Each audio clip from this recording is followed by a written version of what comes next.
खुलुमबाय आं सिबि रानि ब्रह्म नोंथांमोननिसिम फिन आं सानसेयारि खौरां लानानै फैबावबाय नोंथाङा जुदि चेनेलाव गोदानबा सानफ्रोमबो फुंनि समाव खौरां मोननो थाखाय एसबि बड' निउस चेनेलखौ साबस्क्राइब खालामनानै ला नोंथाङा बे चेनेलाव सानफ्रोमबो फुंनि समाव खौरां मोननो हागोन। रायजोआव फ्राय सानफ्रोमबो बुथारनाय जाथायफोरा जाबाय थादों। बे खेबाव बिहामजोखौ बुथारनाय जाथाया सोराङाव फैदों। रां दाबिनायखौ मोनैनि थाखाय पवन बर'आ गावनि बिसिखौ बुथारदों। बेनि उनाव फासि नांनानै थैनायनि महर होनो नाजादोंमोन।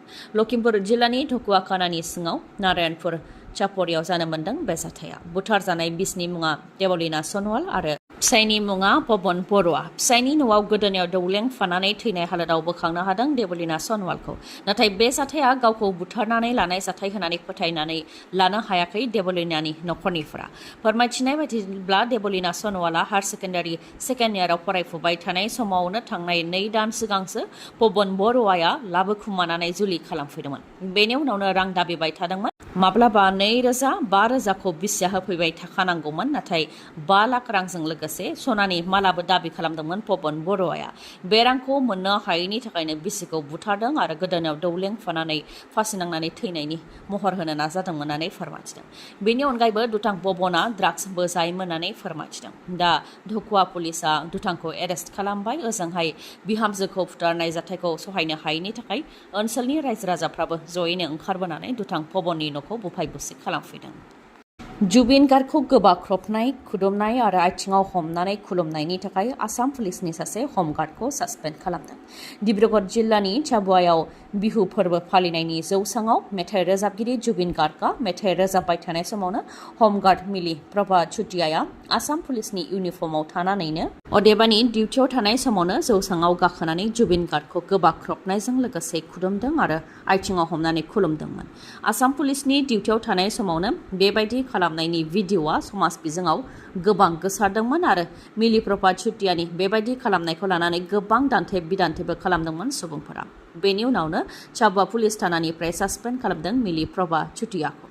डिउटियाव थानाय समावनो रायजो राजानि सिगाङाव गनायजाथावै आरो आब्रुथि गैयै आखुथाय दिन्थिनायनि थाखायनो सासपेन्ड खालामनाय जादों होननानै फोरमायथिदों पुलिस प्रशासननिफ्राय।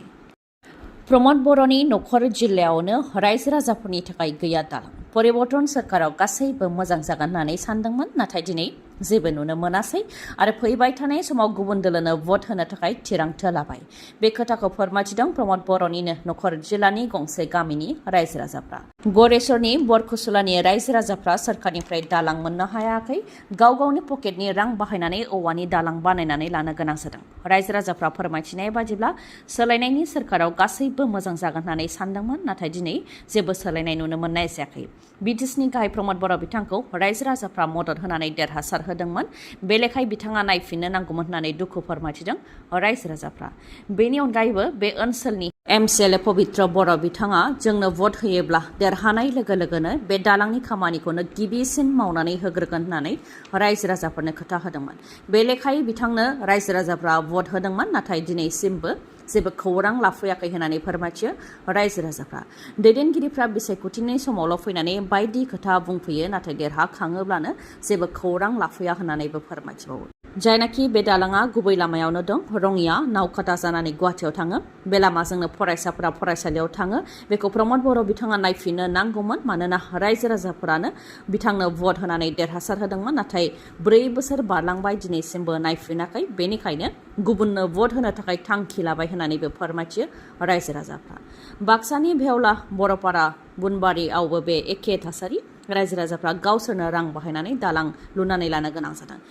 थांनाय 100 बोसोर सिगां ब्रिटिशफोरा साल दंफांजों दालांखौ लुदोंमोन। नाथाय बेनिफ्रायनो दालांखौ दिनैसिमबो लुफिनाखै। बिटिआर सरकार आरो आसाम सरकारा बे दालांखौ लुनायाव जेबो गोसो होआखै होननानै फोरमायथिदों रायजो राजाफ्रा। दालांखौ लुनानै होनो थाखाय गोबां आर'जलाइ होनायनि उनावबो दालांखौ लुफुंनानै होआखै। नाथाय बिसायख'थिनि समाव फैनानै बायदि राव बुंनानै बुरखायफैनानै रायजो राजानि भटखौ दैदेनगिरिफ्रा आदाय खालामनानै लाङो होननानैबो फोरमायथिबावो रायजो राजाफ्रा। इउटुबार बुद्धिराम ब्रह्मखौ एबसुआ बुनायनि खौराङा बे साननैसोआव जेरावबो गोसारदों। दुलाराय बर' फरायसा आफादनि सोद्रोमाफ्रा गंब्रै गारिजों फैनानै लामायाव बेंथे फैदोंमोन। बेनि उनाव एबसु अफिसाव लांनानैबो बुहैदों होननानै इउटुबार बुद्धिराम ब्रह्मआ अजद होदों। बेनि सायाव क'क्राझार जिल्ला दुलाराय बर' फरायसा आफाद आरो कसुगाव दखरा दुलाराय बर' फरायसा आफादा खेंफोरथि होदों। बिथांमोना फोरमायथिदों दि समाजनि खामानि मावग्रा एबसुनि गाहाय दिपेन बर'खौ गाज्रि राव बुंनायखौ आरो फोजोबस्रांनायनि बाथ्रा बुंनायखौ गनायनानै लानो हायाखै।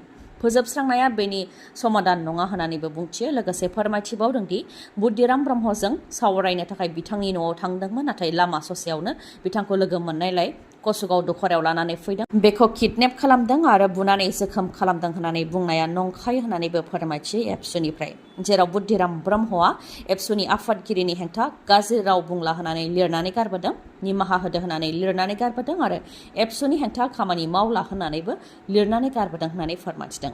नाथाय एबसुआ बुदों, जायजों गोब्राब जोखोम जादों होननानै केस जाबसिननायखौ एबसुआ गनाया होननानैबो बुंथिबावो एबसुनिफ्राय। लोगोसे बुंथिबावो दि इउटुबार बुद्धिराम ब्रह्मआ समाज बेरेखा सुबुं, आइजोफोरखौ जिनाहारि खालामनानै नैथि खेबनि थाखाय जुलि खालामदों होननानै एबसुनिफ्राय अजदखौ होयो आरो BPF दोलोनि माखासे दैदेनगिरिफ्रा बिथांखौ मदद होनानै आरो रैखाथि होनानै एबसुनि हेंथा खोथा बुंदों। नाथाय बेयो मोजां जायाखै। BPFनि दैदेनगिरिफ्रा बेनि सायाव बिजिरनानै नायनांगौ होननानैबो बुंथियो एबसुनिफ्राय।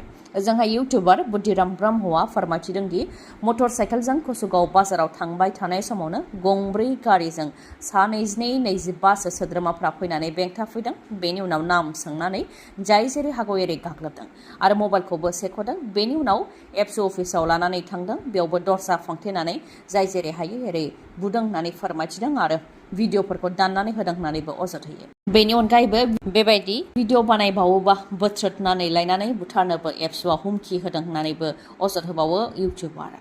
गाग्लोबनाय जाथायनि हेंथा एफआइआर होनाय जाबाय। प्रशासना राहा लायाब्ला जोंनो राहा लानो गोनां जागोन होननानैबो बुंथिबावो इउटुबार बुद्धिराम ब्रह्मआ।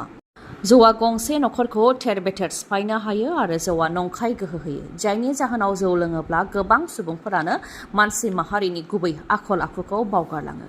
फिन जौआ सिफायदों गंसे नखरखौ। फिसानि आखायाव थैनो गोनां जादों सासे बिफाया। तामुलपुर जिल्लानि गरेस्वर भकतपारायाव जानो मोन्दों खास्रि बिस्रि फिसाज्लाया बिफाखौ दानथारनाय जाथाय।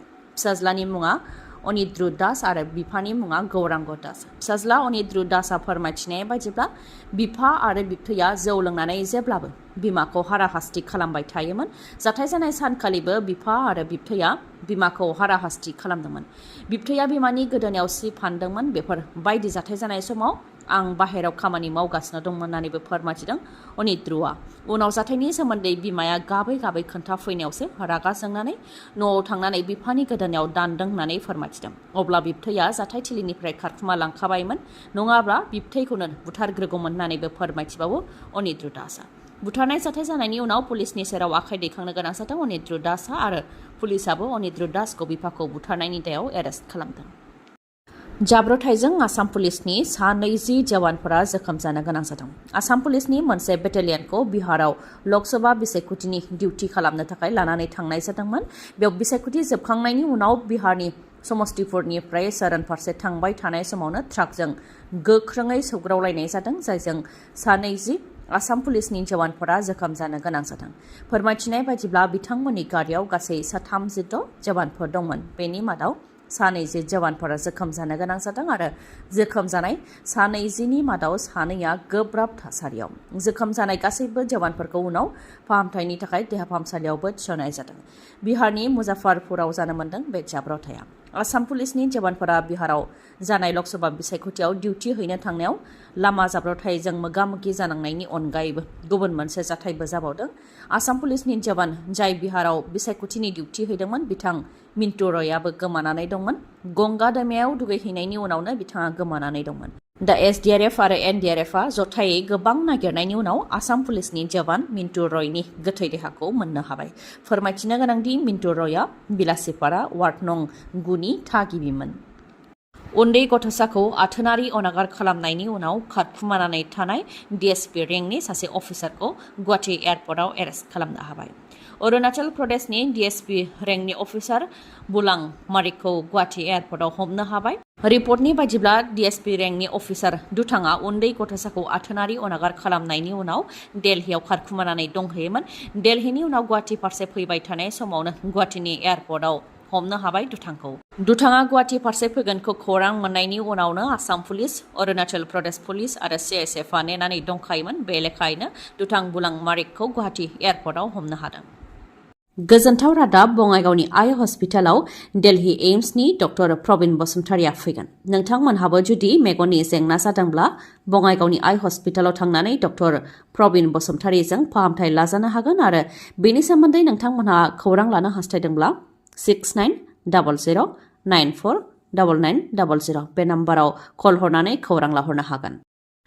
नोंथांनियाव मेगननि जेंना जादों नामा? जुदि नोंथांनियाव मेगननि जेंना जादों अब्ला नोंथाङा मेगननि हस्पिटाल नागिरनानै गोजान जायगायाव थांनांगौनि आरो गोनांथि गैलिया। बङाइगाव आइ हस्पिटालावनो नोंथांमोनहा मेगन नायजानो हागोन, जेराव मेडिकेल, रेटिना, OCT, पेक' मेसिननि गेजेरजों केटारेक्ट अपारेशन खालामनो हानायनि राहा दं। बेनि अनगायैबो ग्ल'क'मा इभालुएशन, अकिउल'प्लास्टिजों लोगोसे फार्मासि आरो अप्टिकेलनिबो राहा दं बङाइगावनि आइ हस्पिटालाव। नोंथांमोननो मिथिहोनो गोनांदि खम बेसेनावनो कम्पिउटारजों मेगननि अपारेशनबो खालामनाय जायो। गासै 4 मेगननि डक्टरखौ बे फाहामसालियाव मोननो हागोन। डक्टरफोरा जाहैबाय doctor Ashraful Alam, MBBS, MS ophthalmology, cataract surgeon आरो IOL सार्जारियाव train. Doctor Kishore Pal, MBBS, DO, cataract and glaucoma specialist. Doctor Payal Singla, MBBS, MS आरो doctor Meghali Sharma, MBBS, MS, eye specialist ophthalmology. जायखिजाया मेगननि जेंना जायोबानो बे बङाइगावनि आइ हस्पिटालाव नोंथांमोनहा फाहामथायखौ लानो हागोन। समाया जाहैबाय समबारनिफ्राय सनिबारसिम फुंनि 9 रिंगायाव गेवगोन आरो मोनाबिलि 7 रिंगासिम थागोन। नाथाय रबिबारखालि फुंनि 9 रिंगायाव गेवनानै सानजौफुनि 1 रिंगासिमल' थागोन। चापागुरि र'डआव थानाय लवार आसाम हस्पिटालनि उल्था दिगाव थानाय बास स्टेन्डनि उनथिंजाय अदेबानि सोनाबहानो मोननो हागोन बङाइगाव आइ हस्पिटालखौ। नोंथांमोनहा मानिबा सायाव खौरां लानोबा 6900949900 नङाब्ला 0366435659 बे नाम्बारावबो खौरां लाहरनो हागोन। गोजोन्थों। खौरांखौ जोबजासे नायनायनि थाखाय गोजोन्थों। नोंथाङा जुदि खौरांखौ मोजां मोनदोंबा अन्नानै लाइक, कमेन्ट आरो शेयार खालामनो दाबाव। गोजोन्थों।